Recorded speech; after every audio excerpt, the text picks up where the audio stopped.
En nuestra conferencia de hoy es sobre el Evangelio de María Magdalena. Yo alguna vez di un curso de evangelios apócrifos gnósticos y este era el quinto, por eso ahí dice cinco. Ujú. Bueno, es interesante eh, conocer este evangelio, pero también es interesante ver qué es lo que tenemos como material, de dónde estamos leyendo o traduciendo. El texto copto es el principal, ¿verdad? Tengo Está en comprendido, un, tengo está en comprendido. un, está en un papiro que llamamos verolinense, ¿verdad? 8502, que es del siglo quinto. El texto copto es del siglo quinto. Es el cuarto tratado gnóstico de ese códex, gnóstico de Berlín. Fue descubierto en Ajim, en Egipto. Son datos feos, pero son interesantes porque se descubrió a finales del siglo XIX, en 1896, pero se publicó hasta 1955, ¿verdad? El códice es del siglo quinto y está en copto, ¿verdad? Este texto fue copiado de un original también en copto, ¿verdad? El texto del Evangelio de María está en las páginas 7 a 10 y 15 a 19. Podemos suponer que las páginas 1 a 6 están perdidas.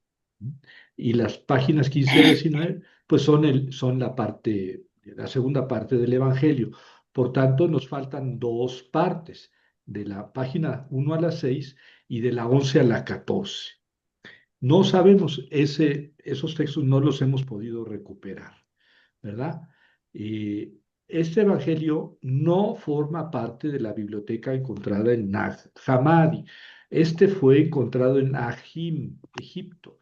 La biblioteca copta grande es la de Nag Hammadi, ¿verdad? Pero este texto de María Magdalena no está ahí.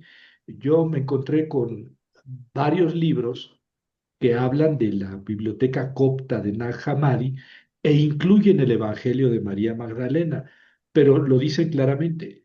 Este Evangelio es afín a los textos gnósticos de Nag Hammadi, pero no está entre los 13 códices descubiertos en Nag Hammadi.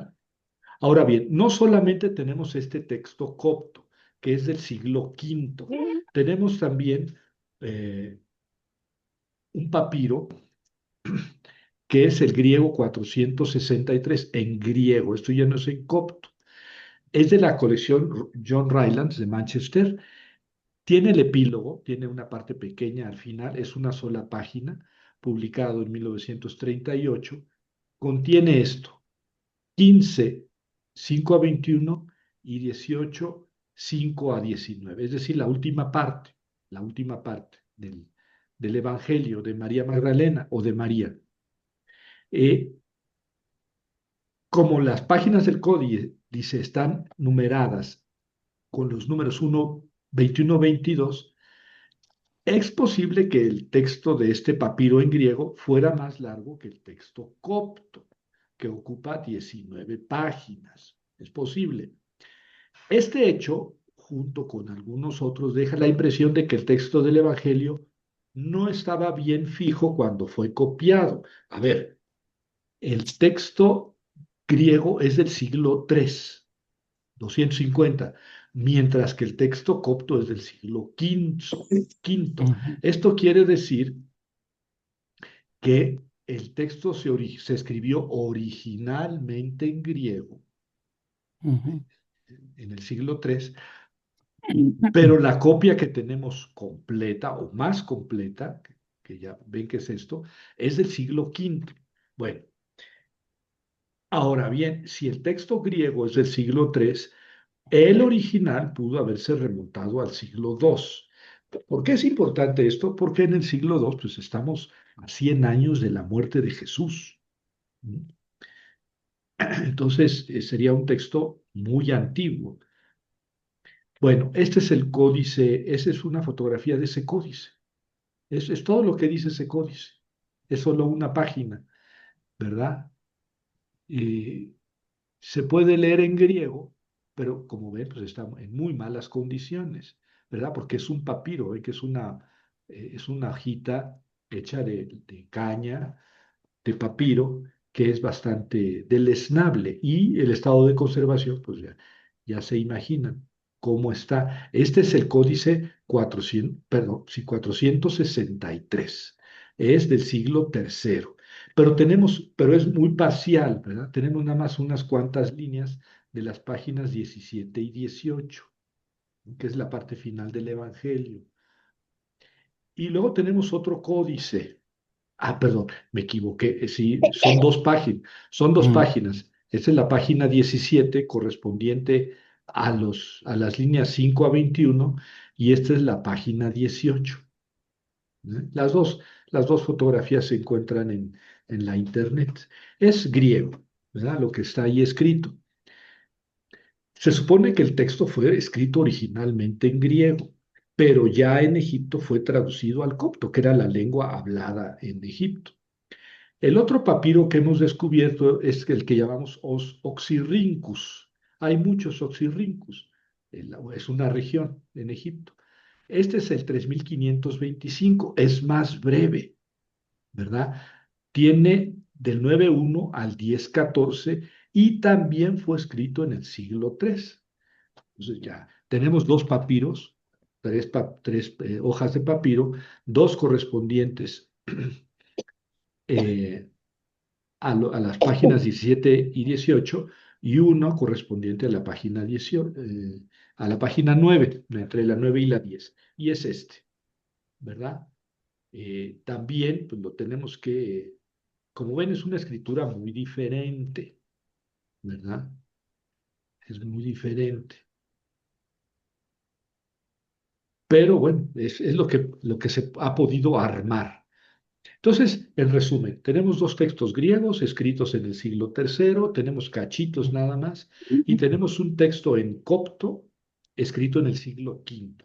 Por tanto, sabemos que el original de María Magdalena o de este evangelio pudo haberse escrito en el siglo II, pero lo acabamos de conocer en el siglo XX, ¿verdad? Estos dos últimos, el John Rylands y este es el Rylands, y este es el Oxyrhynchus, los dos son del siglo III y fueron descubiertos a mediados del siglo XX, hace 70 años, ¿verdad? Esos dos fragmentos griegos están incluidos en el texto copto, es decir, desgraciadamente o afortunadamente, estos dos textos están en el copto. El copto está incompleto, pero estos dos fragmentos están ahí en el copto. ¿Verdad? Ninguno de estos dos tiene un valor suficiente como para corregir el texto copto, aunque el texto copto sea traducción y el texto copto sea posterior, ¿verdad? Estos dos papiros no son tan buenos como para cambiar lo que nos dice el texto copto, para corregirlo. Bueno, eh, entonces mezclamos estos tres textos y vamos a tener en realidad el texto copto, pero en unas partes el texto griego, el papiro griego, nos da cierto punto de comparación. El Evangelio de María no era conocido por menciones o alusiones de escritos antiguos, no lo conocíamos. Por ejemplo, el Evangelio de Judas, que es el último que se ha descubierto a fines del siglo pasado, pues habíamos escuchado, creo que Ireneo dice que circulaba un evangelio de Judas, Ireneo en el siglo II, este, pero no conocíamos el evangelio de Judas hasta que se descubrió y se tradujo y todo eso. Bueno, el título del Evangelio de María es Evangelio de María, no Evangelio de María Magdalena, ¿verdad? Está al final. Por el contenido se puede decir que es María Magdalena o María de Betania. No es la misma mujer, no es la misma María. Eh, María de Betania es la que ungió a Jesús, la hermana de Lázaro y de Marta. Y no era una discípula que siguiera a Jesús. Ella vivía en Betania y ahí iba Jesús con frecuencia. Y sí, Jesús los quería mucho a todos, especialmente a María. pero no es María Magdalena. La María Magdalena era una discípula que seguía a Jesús de antes, desde que andaba en Galilea. Y fue esta María Magdalena aquella a la que Jesús se apareció. Dice Juanito en su evangelio que se apareció Jesús a ella, primero que nada, a ella, a Mary Magdalene, y a ella la envió a anunciar a los discípulos que él estaba resucitado. También el evangelio de Marcos, en el segundo final, dice que Jesús se apareció primero a María Magdalena. También dice el Evangelio de Mateo que iban dos mujeres al sepulcro y cuando iban de regreso, que se les apareció un ángel y que les dijo que había resucitado, etcétera, cuando iban ya de regreso, Jesús se les apareció, pero en este caso eran dos personas, ¿verdad? En todo caso, María Magdalena es insistentemente en los cuatro evangelios una de las personas que vieron a Jesús resucitado primero que nadie. Otra gran amiga de Jesús, ¿no? Las dos. ¿De cuál de las dos se trata en este evangelio? No sabemos. Tal vez María de Betania, tal vez María Magdalena. No es la madre de Jesús, ¿verdad? Porque Mm, su nombre se escribía, el de María, la mm, madre de Jesús, de otra manera. Se escribía María, ¿no? En griego. Mientras que el mm, el de María Magdalena, Mariame o Mariam, ¿verdad? Entonces la podemos distinguir. Es más probable que sea, desde mi punto de vista, María Magdalena. ¿Mm? Porque Pedro en este evangelio le dice a María Magdalena, nosotros sabemos que el Señor te amaba más que a los demás discípulos. Este, entonces puede ser Mary Magdalene, porque ella andaba con Jesús, ¿verdad? Desde que Jesús predicaba en Galilea. Pero también la amaban a María de Betania, porque cuando Jesús resucitó a Lázaro y venía la Pascua de los judíos, Jesús estaba a unos kilómetros de Jerusalén, en Betania. Y podemos imaginar que había cientos y no miles de gentes queriendo ver a Lázaro que había resucitado y queriendo ver a Jesús que lo había resucitado. Pues la escena que nos presenta Juanito en el capítulo 12 es que Jesús estaba sentado y María estaba a sus pies. Es como una discípula íntima, cercana. Sí, también es una persona amada. En fin, tal vez ni valga la pena discutir cuál de las dos es la María que inspiró este evangelio. Eh, y en la página 10, renglón 10, dice que María tuvo visiones acerca de Jesús. Bueno, ella fue la que vio a Jesús resucitado. Si a eso se refieren las visiones, pues puede ser más bien María Magdalena, ¿verdad? Eh, en la página 10, versos 11, 10, 12, dice, he visto al Señor. Es así cuando Jesús se le aparece a María Magdalena en el sepulcro, María va con los discípulos y les dice, he visto al Señor. Entonces, es más posible que la mujer, la María intentada aquí en este evangelio, sea María Magdalena. Bueno, eh, no me voy a detener en este asunto de María Magdalena en el Nuevo Testamento, ¿verdad? Porque nos distrae un poco propiamente del Evangelio. Bueno, eh,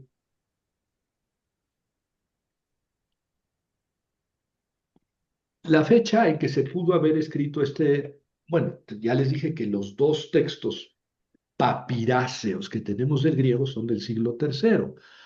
Es posible que el Evangelio se haya escrito antes, en el siglo I, a finales del siglo I o en el siglo II, ¿verdad? Algunos hablan de finales del siglo I, principios del II, es decir, el año 100. Esto significaría, porque es más o menos contemporáneo del Evangelio de Juan, este Evangelio de María. A veces tenemos la tendencia a considerar que estos evangelios apócrifos fueron escritos cientos de años después y que quisieron subrepticiamente meterse al grupo de los evangelios o de los libros de la Biblia. Y no es así. Algunos textos son muy antiguos y es cierto que no quisieron, la mayoría de ellos, entrar al canon de las escrituras, entre otras razones porque el canon de las escrituras, especialmente de los evangelios, quedó muy definido a principios del siglo segundo después de Cristo. Eran los cuatro evangelios. Entonces ya era imposible querer abrir espacio para otro evangelio. Pedro en este evangelio es presentado como impulsivo. Ahorita lo vamos a ver. Y portavoz de los demás. Este, Igual a como lo presentan los evangelios canónicos. Pedro es muy impulsivo, pero también muy frágil, ¿no? Señor, si eres tú, mándame ir a ti sobre las aguas. ¿Y cuál fue su sorpresa? Que Jesús le dijo, ven. Y entonces Pedro puso los ojos en blanco y empezó a caminar sobre las aguas, pero luego le dieron miedo las olas y se hundió. Era realmente muy impulsivo. Y aquí le dicen los discípulos, tú eres muy impulsivo, Pedro, ¿verdad? Esto coincide con los evangelios canónicos.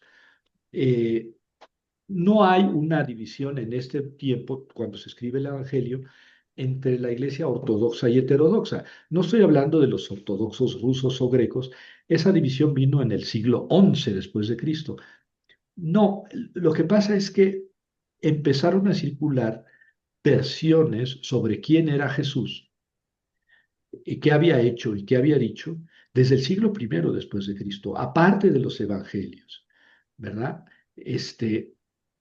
Y algunas de estas versiones, especialmente del siglo II, fueron las versiones gnósticas, una interpretación, digamos así, descaminada de quién era Jesús. Son las versiones heterodoxas. La gran iglesia, digamos que los padres de la iglesia del siglo II, encabezados por Ireneo, pero también Tertuliano, Justino, los grandes padres de la iglesia del siglo II son los apologetas, así les llamamos, son en cierta forma los discutidores, los que se pelearon con los herejes. Y unos de los principales herejes o desviados en su doctrina eran los gnósticos. En el siglo II hubo muchos padres de la iglesia que atacaron el gnosticismo. Este, entonces, esos son los padres de la iglesia, digamos así, correcta, ¿verdad? Y a los demás, a los que no pensaban como ellos, los llamaron heterodoxos, eran los que estaban perdidos, ¿verdad? Los que se equivocaron. Pero este grupo de los que se equivocaron todavía no eran señalados como, digamos, perdidos o herejes o equivocados al principio del siglo II. Digamos que esa definición se hizo más clara ya hacia mediados del siglo II. Eh, y tal vez haya que poner el Evangelio de María en la primera mitad del siglo II, ¿verdad? Si no es que al final del siglo I, porque en este Evangelio, bueno, algunos dicen que no es gnóstico. Yo creo que sí, y sigo a una autora que dice que es gnóstico con toda claridad. Yo creo que sí, pero en todo caso, si este evangelio no es gnóstico completamente, es, digamos así, pregnóstico. ¿Eh? Tiene muchos indicios de lo que después va a ser el gnosticismo. El gnosticismo no es un pensamiento único, cerrado, completo, sistemático, no. El gnosticismo es un conjunto de decenas de pensadores que tenían una línea en común. Ya de eso hablamos la semana pasada y no me detengo ahora.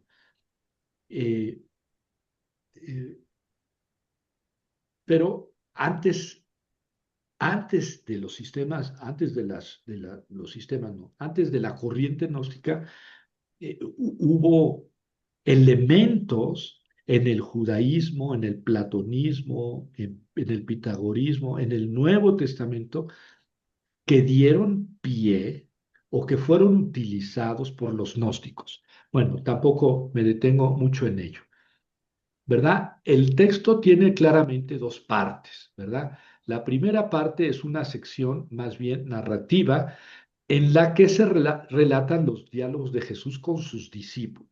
¿No? La primera parte de Jesús y sus discípulos. A partir de 10:10 se narra el contenido de la visión de María. Entonces ya el centro no es Jesús y los discípulos, sino Jesús y María, ¿verdad? Eh, María no es un personaje en la primera parte, dije que son los discípulos y Jesús. Aparece en la segunda parte. ¿Mm?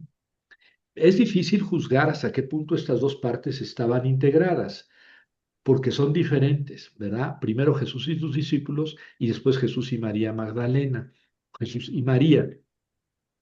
Entre esas secciones están las páginas 9, reglón 6 a la página 10, reglón 9, que pudo hacer fungir como enlace redaccional de las dos partes. Ya no me detengo más en ello y ahora vamos a leer el texto, ¿verdad? Eh, con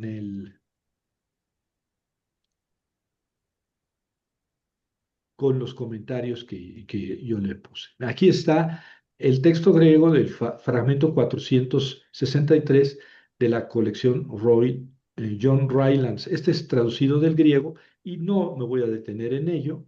Ya dijimos sus características. Luego sigue el Papyrus Oxyrhynchus, que también es del siglo III. Tampoco me detengo en él.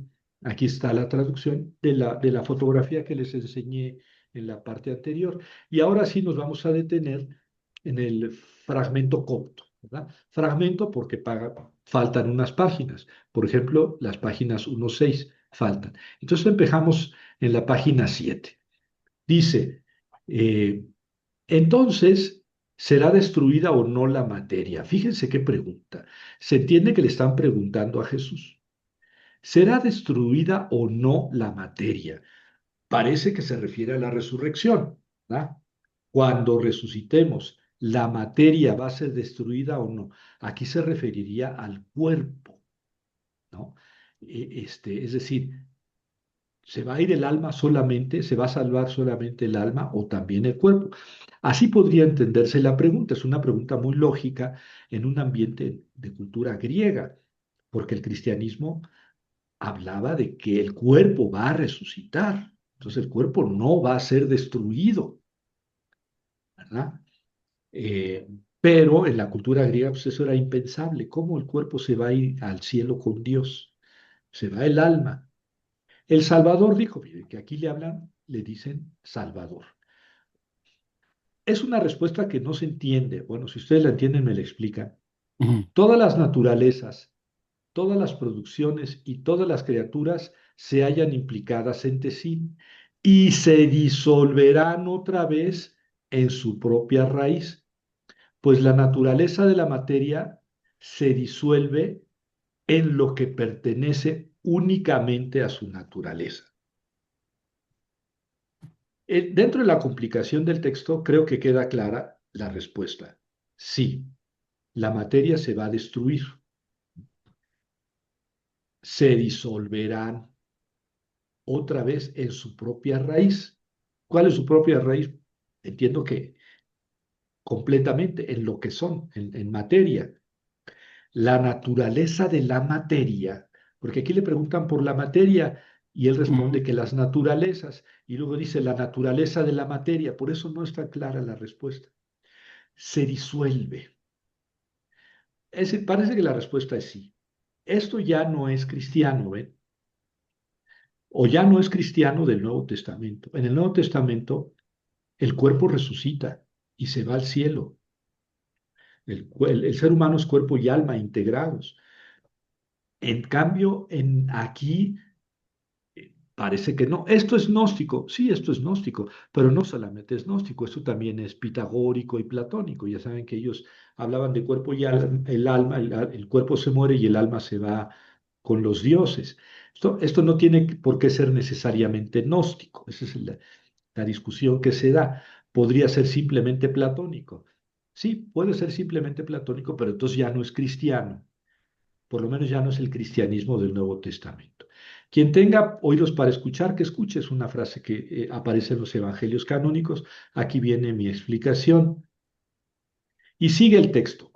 Pedro le dijo, entonces ahora sí, acá no sabemos quién le preguntó, ¿verdad?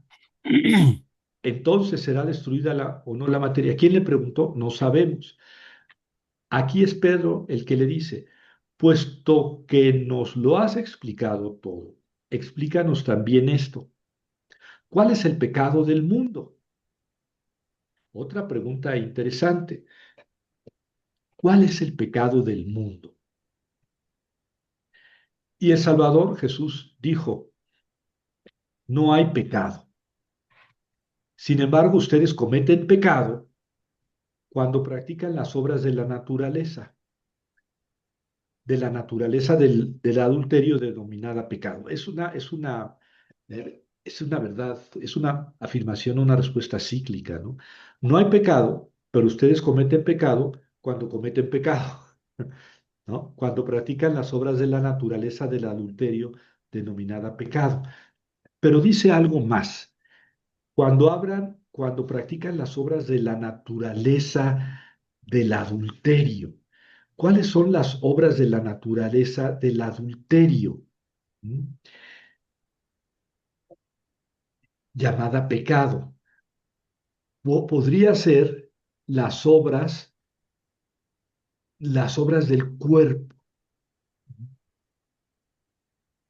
Mm. Esto es también muy platónico, ¿verdad? Cuando uno hace las obras del cuerpo, de lo corporal, pues te enrollas en el pecado.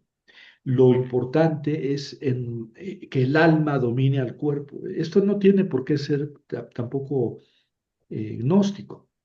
Puede ser simplemente, entre comillas, simplemente platónico, tal como lo puedo entender. Y por esto el bien, está hablando Jesús, el bien vino entre ustedes hacia lo que es propio de toda naturaleza para restaurarla en su raíz. Entonces, las obras de la naturaleza pueden ser malas, pero las obras de la naturaleza pueden ser buenas si está restaurada en su raíz. ¿Qué quiere decir que esté restaurada en su raíz? ¿Quién sabe? No lo dice el texto. Pero así como las obras de la naturaleza pueden ser del adulterio, las obras de la naturaleza pueden ser buenas, pueden ser de la naturaleza restaurada. ¿Verdad? Sí.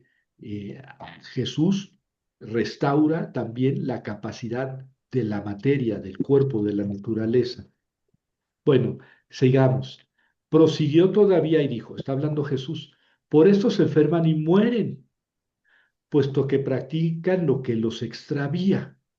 ¿Mm? Ustedes se enferman y mueren, puesto que practican lo que les extravía. Este mueren no se refiere a la muerte solamente del cuerpo, se enferman y mueren, pues practican lo que los extravía. Vamos a ver, si alguien practica lo que les extravía, se enferma mentalmente, moralmente y muere mentalmente, moralmente.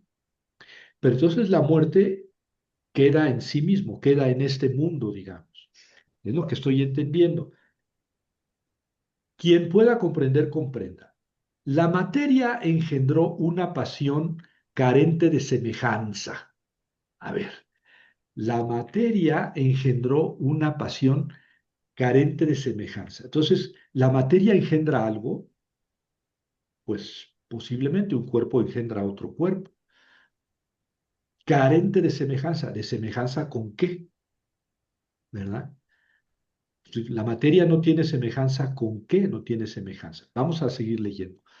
Puesto que procedió de un acto contra natura.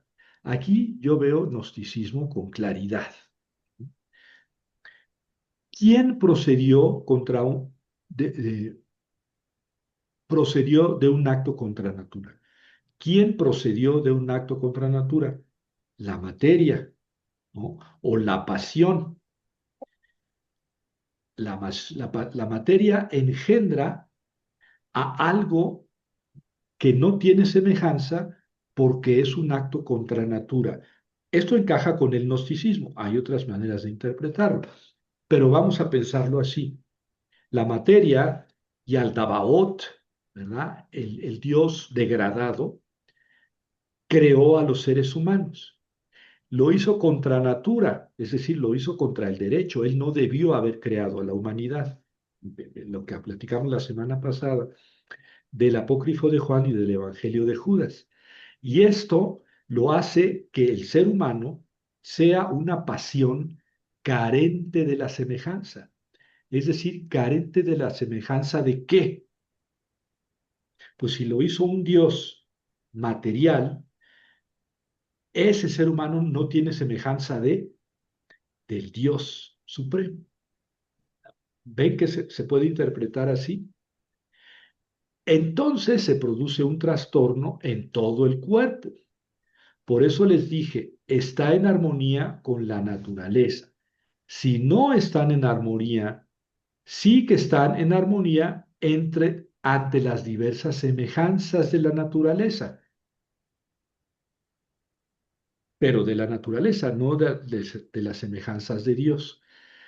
Este texto es complejo.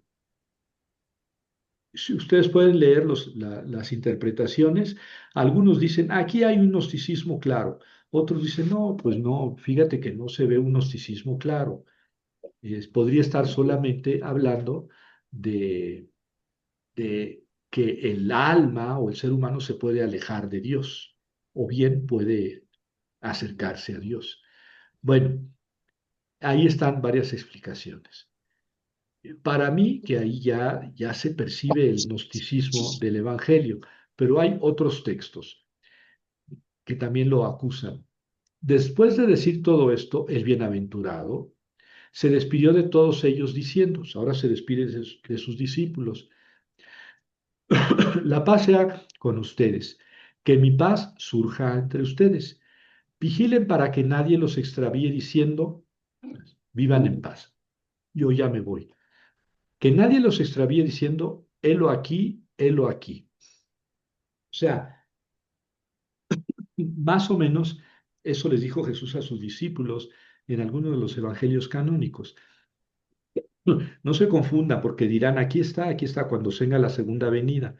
Pues el Hijo del Hombre va a venir cuando nadie lo espera. Es más o menos la, la argumentación que sigue Jesús en los evangelios canónicos. Pero aquí dice que nadie los extravíe diciendo, aquí está, aquí está. Pues el Hijo del Hombre, es un título que le gustaba a Jesús a usar, está dentro de ustedes. Ah, esto puede ser una afirmación evangélica, canónica, santa, y sí está bien, Javier, ¿cuál es el problema?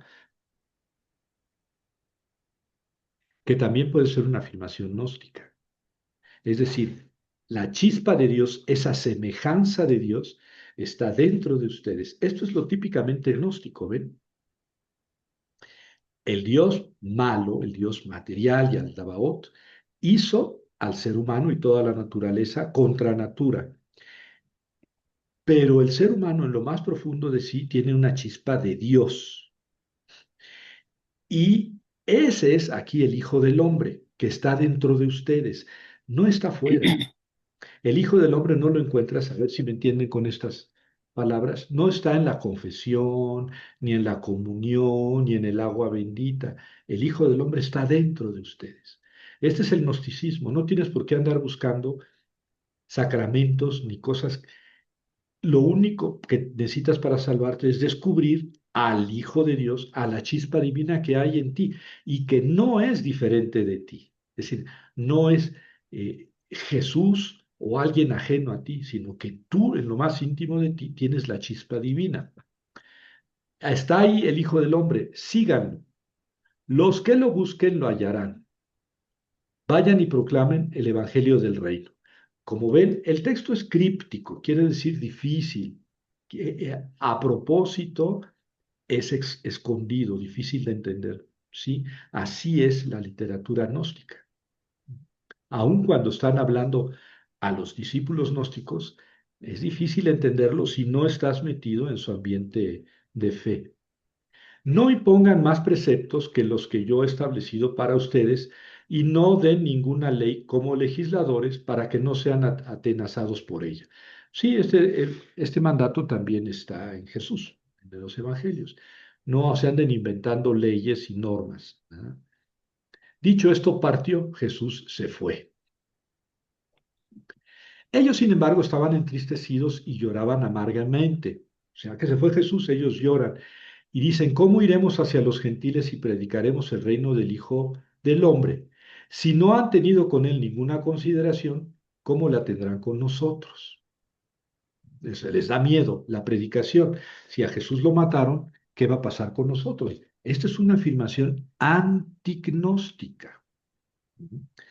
Los gnósticos decían que Jesús es Dios, no es un ser humano. Entonces los romanos no mataron a Jesús, ¿verdad? Mataron al cuerpo en el que Jesús estuvo viviendo un tiempo. Pero aquí dicen los discípulos algo que es, digamos, ortodoxo, ¿no? Eh, a Jesús lo mataron, también a nosotros nos van a matar. Y entonces María, aquí aparece María Magdalena, o María, se levantó, los saludó a todos y dijo a los hermanos, no sabíamos que María estaba ahí. Tal vez en las primeras páginas que están perdidas nos habían dicho quiénes estaban ahí. Daba la impresión de que eran los apóstoles. Pero sabemos que el único que habló es Pedro, pero sabíamos que estaban los otros apóstoles o otros apóstoles, pero no sabíamos que estaba María. Entonces María, cuando Jesús se va y los apóstoles se ponen tristes, se levanta, los saluda a todos y dijo, hermanos, no lloren y no se entristezcan, no vacilen, pues su gracia descenderá sobre todos ustedes y los protegerá. Eh, Aquí María Magdalena no se, o María no se presenta como, digamos, la mamá sacerdotisa que les está, digamos, transmitiendo la fortaleza de Dios. Simplemente los está animando, pero alguna autoridad tenía Magdalena para animar a los demás discípulos. Antes bien, alabemos su grandeza, pues nos ha preparado y nos ha hecho hombres. María Magdalena dice, nos ha hecho hombres. Y es que es una manera simbólica de hablar, ¿verdad? El hombre, el varón, es el que puede estar en contacto con las verdades divinas. Si una mujer quiere entrar en contacto con las verdades divinas, tiene que hacerse hombre.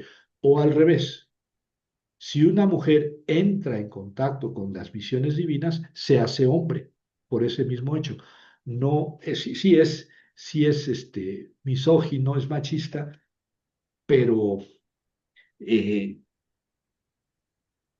pero quiere decir, no quiere decir que las mujeres no puedan, ¿verdad? Comprender a Jesús. Las mujeres sí pueden. En cuanto que lo comprenden, se hacen varones. Dicho esto, Miriam convirtió sus corazones, que tampoco hay que entenderlo en el plano de que ella fuera maga o fuera diosa, ¿verdad? Y comenzaron a comentar las sentencias del Salvador. Y sigue el texto. Pedro dijo, María, hermana, nosotros sabemos que el Salvador te apreciaba más que a las demás mujeres. ¿Eh? Jesús tenía un aprecio especial por dos mujeres en el Evangelio, muy especial por dos mujeres, María de Betania y María Magdalena. ¿Cuál es esta? Seguramente María de Betania, digo María Magdalena, pero podría ser la otra. Te apreciaba más que a las demás mujeres, pero lo está diciendo Pedro, ¿eh? Danos cuenta de las palabras del Salvador que recuerdes, que tú conoces y nosotros no. Ah, o sea que, perdónenme la expresión, Jesús iba al oscurito y hablaba con María de cosas que no les comentaba a los discípulos, ¿verdad? Esta técnica es típica de los gnósticos. La semana pasada hablamos del Evangelio de Judas. El Evangelio de Judas dice que el discípulo preferido por Jesús era Judas. ¿Por qué? Porque Judas lo entendía mejor. Y entonces Jesús le dijo a Judas muchas cosas que no les dijo a los demás discípulos, porque los demás, pobres tontitos, no alcanzaban a comprender. Entonces, el maestro de los demás discípulos tenía que haber sido Judas una vez que Jesús no estuviera. Eso es la técnica del Evangelio de Judas, del Evangelio de Felipe, del Evangelio de María, del Evangelio de Tomás, ¿verdad? De los evangelios gnósticos.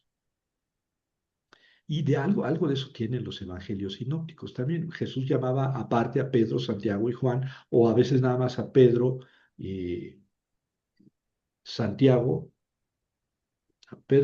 Juan y Andrés. Y a veces solamente Pedro, Santiago y Juan. Pues no tiene nada de extraño, ¿no? Pero aquí el asunto es que es una mujer, ¿verdad? Y Pedro reconoce, él te quería mucho y tú sabes cosas que a nosotros no nos dijo. Fue Pedro el que le dice, explícanos. Mariam respondió diciendo, lo que está escondido para ustedes se lo anunciaré. ¡Wow! Esto no tiene por qué ser precisamente gnóstico, pero es una técnica precisamente gnóstica. Y entonces comenzó el siguiente relato, ¿verdad? María Magdalena. Eh, Viene la visión de María. Yo vi, yo, dijo, vi al Señor en una visión. Y le dije, Señor, hoy te he visto en una visión. Él respondió y me dijo, bienaventurada eres, pues no te has turbado al verme, pues allí donde está el intelecto, allí está el tesoro. Yo le dije, Señor, ahora el que ve la visión, ¿la ve en alma o en espíritu? María, la que le pregunta. El Salvador respondió y dijo, no la ve ni en alma ni en espíritu, sino que es en el intelecto, que se halla en medio de ellos. El que ve la visión es el que, etcétera. Bueno, eso es un poco difícil de captar, eh, pero no tiene gran cosa. No es que aquí el intelecto sea algo diferente del alma y del espíritu, digamos, la facultad que está en el alma que permite apreciar a Jesús. No me voy a detener en esa visión ni en ese comentario, porque esa es la más importante, que en el sentido de que es la parte más gnóstica, un poco más difícil de comprender, pero vamos, es corta, yo les animo a que aguanten la lectura y después hacemos una explicación muy rápida. A él y a la concupiscencia dijo, ya estamos porque faltan las páginas, o sea, 14, entonces vamos a la página 15. A ella la concupiscencia dijo, no te he visto bajar y ahora te veo subir. ¿Por qué mientes si me perteneces? Entonces la concupiscencia le habla al alma. No te he visto bajar y ahora te veo subir. ¿Por qué mientes si me perteneces? Tú, le dice la concupiscencia al alma, me perteneces a mí. El alma respondió diciendo, yo te he visto, pero tú no me has visto, ni me has reconocido por la vestimenta que era tuya y no me reconociste. Se entiende pues que el alma bajó, porque dice, no te he visto bajar, bajó del cielo disfrazada de la ropa de la concupiscencia. Y luego subió y la concupiscencia le dice, no te he visto bajar, no te he visto bajar, pero ahora te veo subir, me perteneces. Y le dice, no, no te pertenezco. Entonces, el alma, como se ve, está subiendo de regreso a Dios y se encuentra con un arconte, con un jefe de un nivel celestial que le dice, aquí no puedes pasar, pero ella sabe cómo pasar a través de él. Una vez dicho el alma, el alma se apartó con gran alegría, o sea, logró pasar a ese nivel celestial protegido por la concupiscencia, que es un arconte. Se apartó con gran alegría y seguidamente cayó en manos de la tercera potestad. Entonces, esta es la segunda potestad, la concupiscencia, ¿verdad? Y aquí está ya la tercera potestad, ¿m? Llamada ignorancia. La segunda es concupiscencia, la tercera es ignorancia. Esta interrogó al alma diciendo, es la ignorancia, ¿a dónde vas? En maldad estás atenazada, puesto que estás dominada, no juzgues. Palabras difíciles de entender. El alma dijo, ¿por qué me juzgas tú a mí si yo no te he juzgado? Yo he sido dominada, pero no he dominado. No he sido reconocida, pero he sabido que el universo está siendo disuelto tanto en las cosas terrenales como en las cosas celestiales. Y aquí, bueno, lo que le está diciendo es que ella sabe, es sabido. Y le está diciendo esto a la ignorancia, que es otro arconte celestial, que se le enfrenta y le dice, estás dominada, no juzgues, pero dominada ¿por qué? Yo he sido dominada, fui dominada, pero no he dominado. No he sido reconocida, o sea, la ignorancia pues no la puede reconocer. Hasta ahí alcanzo a entender. Una vez el alma hubo sobrepasado la tercera potestad, continuó ascendiendo y divisó la cuarta potestad. La cuarta potestad, la de siete formas. Esta cuarta potestad tiene siete formas. La primera es la tiniebla, la segunda la concupiscencia, que es la que habíamos visto acá, la segunda potestad. Ujú, La segunda es la concupiscencia, la tercera la ignorancia. Entonces podríamos suponer que la que falta, la primera, porque esta es la segunda, esta es la segunda, esta es la tercera, la ignorancia, y esta es la cuarta. Entonces, la primera dice la tiniebla de las siete formas, la segunda la concupiscencia, la tercera la ignorancia. Entonces, la primera potestad pudo haber sido la tiniebla. La cuarta es la envidia de muerte, la quinta el reino de la carne, la sexta la loca inteligencia de la carne, la séptima la sabiduría irascible. Estas son las siete potestades de la ira, ¿verdad? La tercera potestad, que es la ira, y que tiene siete potestades, las cuales preguntan al alma, ¿de dónde vienes, homicida? ¿A dónde vas, dueña del espacio? Eso es otro tipo de preguntas de otro arconte, de otro nivel celestial. El alma respondió diciendo, lo que me ata ha sido matado y lo que me atenaza ha sido aniquilado. Mi concupiscencia se ha disipado, concupiscencia, y mi ignorancia ha perecido. A un mundo he sido precipitada. Es decir, bueno, el alma sabe cómo atravesar esos eones, esos niveles celestiales que están regidos por arcontes malvados. Ya dijimos que esos arcontes malvados habían hecho a la humanidad y la materia, pero el ser humano tenía dentro de sí una chispa de divinidad y esa es la chispa que al morir el cuerpo se va con Dios. Ya ven, el cuerpo perece, el cuerpo desaparece y esa chispa, pero tiene que saber cómo vencer a los arcontes celestiales. Desde un mundo y a una imagen, desde una imagen celestial. La ligadura del olvido dura un instante. En adelante alcanzaré el reposo del tiempo de la eternidad en silencio. O sea, ya me voy al tiempo de la eternidad en silencio, me voy con Dios, pocas palabras. Este es el ascenso del alma. ¿Ven? Y esto es lo que Jesús le comentó a María, pero no le comentó a los demás apóstoles. Y esa es precisamente la técnica, el sistema que utilizaban los gnósticos. Aquí no es necesariamente el sistema agnóstico que encontramos, por ejemplo, en el Evangelio de Judas o en el Apócrifo de Juan, pero tal vez lo que nos falta es tener las otras páginas, ¿eh? Esto huele, desde mi punto de vista, huele demasiado a agnosticismo. Algunos autores dicen, no, Javier, estás exagerando. Esto es, pues así era, así se imaginaban el ascenso del alma a Dios los platónicos, así se la imaginaban.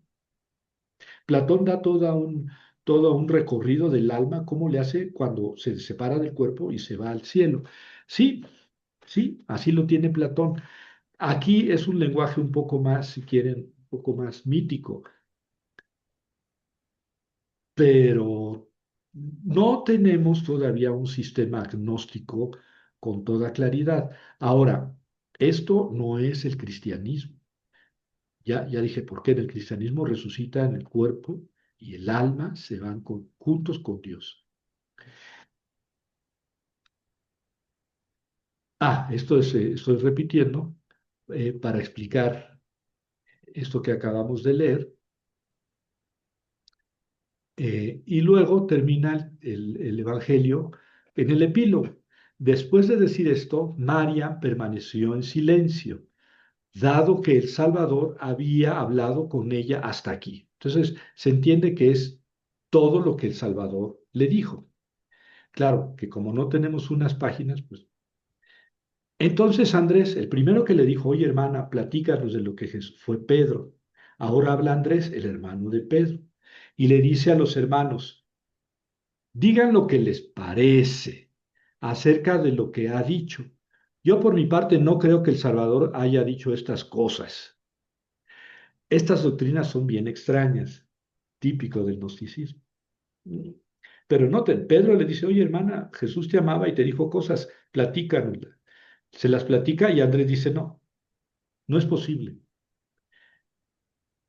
¿Verdad? Estas doctrinas son bien extrañas. Pedro respondió hablando de los mismos temas y les interrogó acerca del Salvador. Pedro ya tomó fuerza y dice, ha hablado con una mujer sin que lo sepamos y no manifiestamente, de modo que todos debemos volvernos y escucharla.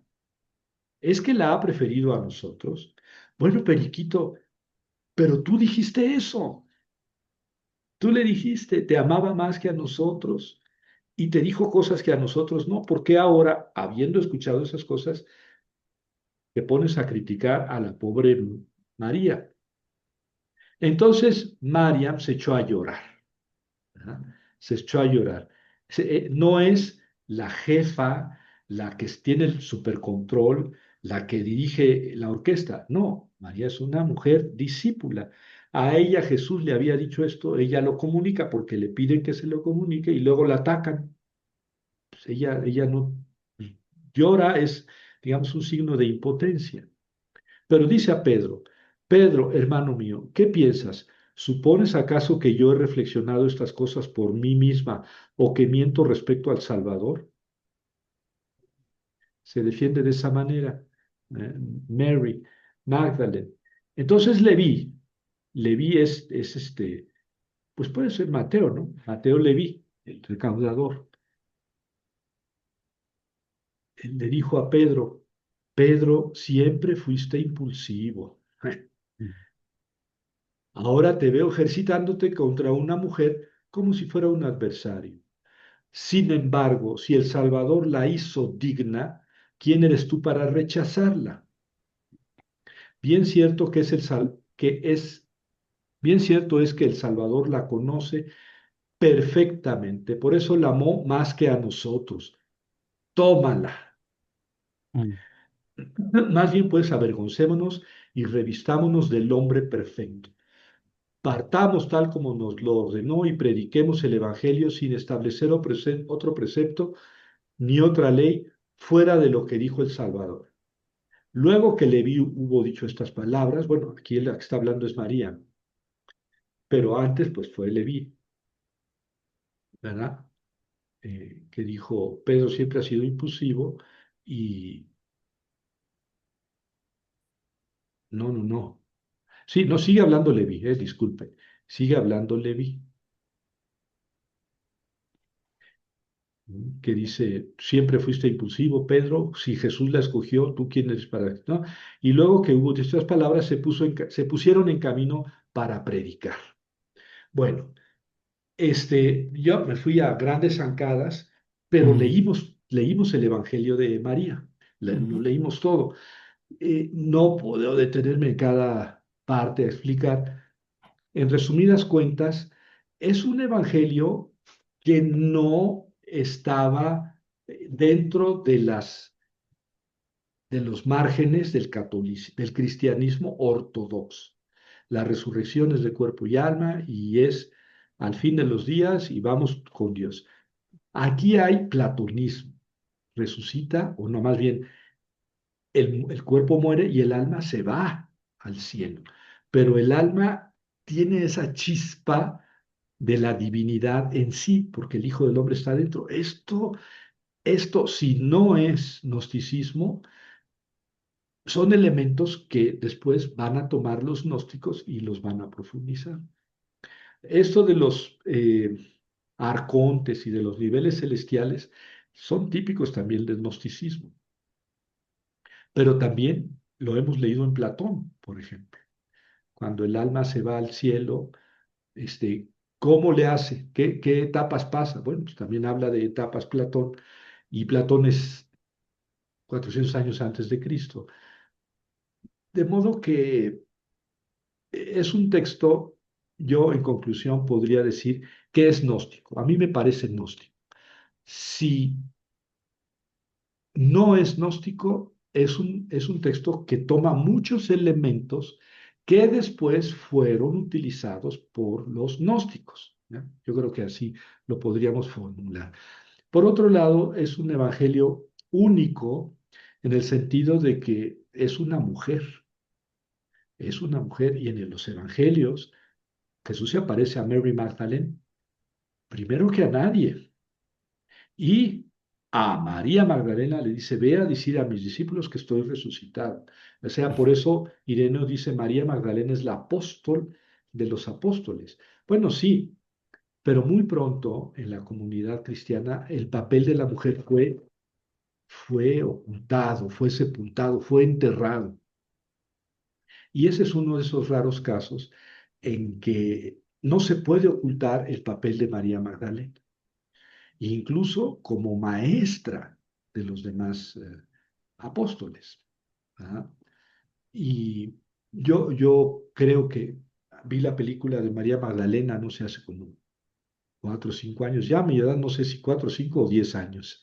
Ujú. Este, Se llama María Magdalena la película, y yo tengo la impresión, nunca leí nada al respecto, pero tengo la impresión de que está basada en este evangelio.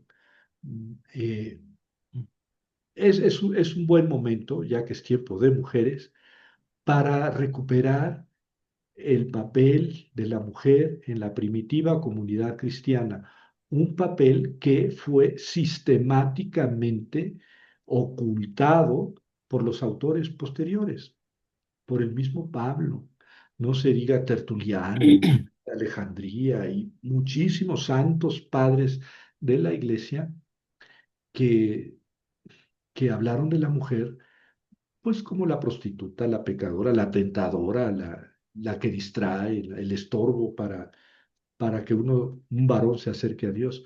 Eso es algo muy común. Y este evangelio tiene esa peculiaridad, tiene esa gracia que vuelve la atención a una mujer que fue discípula de Jesús.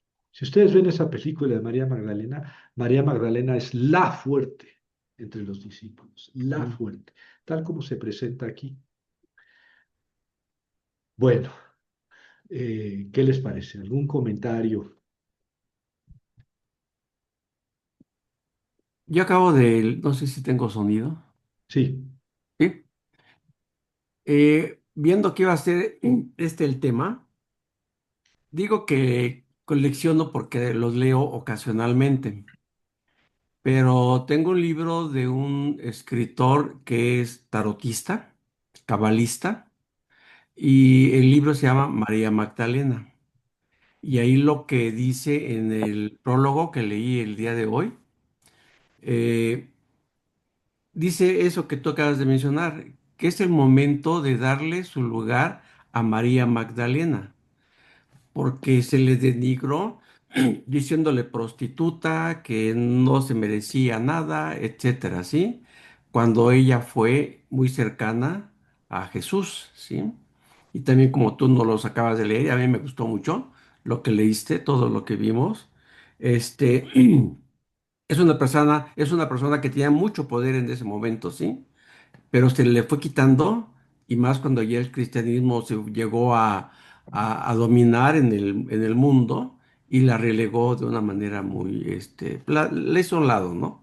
Para que los hombres prevalecieran, ¿sí? Pero dice, yo creo que este es el momento de darle su lugar a María Magdalena, ¿sí? Y me gustó mucho lo que habla ahí ese evangelio respecto al alma, ¿sí? Respecto a lo que el alma, el alma la parte interna del ser humano, del cuerpo, ¿sí?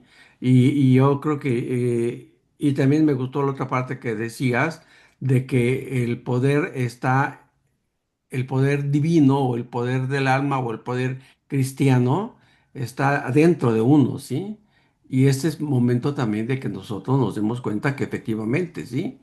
Que esa fuerza, esa fortaleza divina, espiritual, está dentro de nosotros, ¿sí? Eso es lo que comento, ¿no? Sí, gracias. Esa afirmación puede parecer muy gnóstica, pero hay afirmaciones muy semejantes en el Evangelio de Juan. Ujú. Creo que también hace ¿No? algunas menciones que de lo que decía el Evangelio de Juan, cuando también cuando se presenta ante los apóstoles, María Magdalena les dice, yo vi a Jesús, más o menos las términos, ¿no? O sea, la relevancia que tuvo en ese momento, ¿no? Ujú. Sí, muy Sí, bonito, muy interesante todo, la verdad, ¿eh? sí, Evangelio es un evangelio muy, muy corto. Lo que tenemos pues, Sí, serán 3 páginas. pero muy Bueno, claro, muy bueno, a mí en lo personal me gustó mucho. qué bueno. Me dio mucha claridad en muchas cosas. La próxima semana vamos a hablar del Evangelio de Tomás, ¿Ok? que es más antes que este. ¿Ok? Tiene otra importancia, pero bueno, ya hablaremos de eso. ¿Algún otro Perfecto. comentario o pregunta?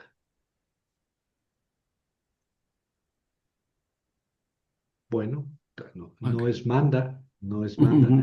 Nos Nos vemos, llega la invitación igual, ¿verdad? Para entrar sí, a... Ok.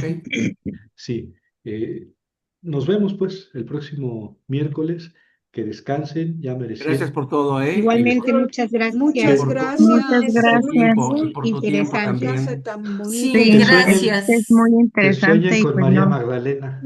Muchas Sí, claro, gracias. gracias. Muchas gracias. Gracias.